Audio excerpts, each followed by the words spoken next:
मुंबईत काश्मीर बनेगा पाकिस्तान या गाण्याचा एक व्हिडिओ सध्या सोशल मीडियावर व्हायरल होतोय।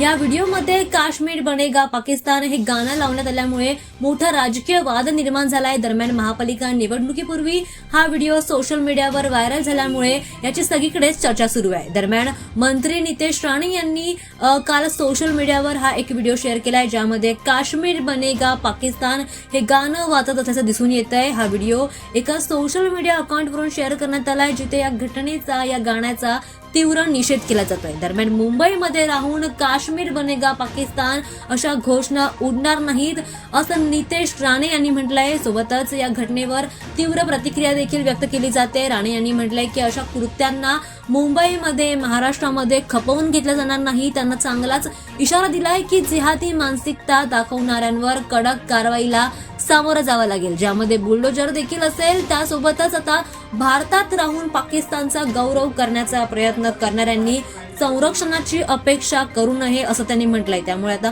या गाण्यावरून मोठा वाद निर्माण झाल्याचे दिसून येत आहे। या व्हिडिओमधून तुम्हाला हे गाणं ऐकू येत असेल की यामध्ये मुंबईमध्ये राहून एक व्यक्ती सोशल मीडियावर हा व्हिडिओ व्हायरल झालाय, ज्यामध्ये काश्मीर बनेगा पाकिस्तान हे गाणं ऐकू येत आहे। या गाण्यावरून मोठा वाद निर्माण झालाय।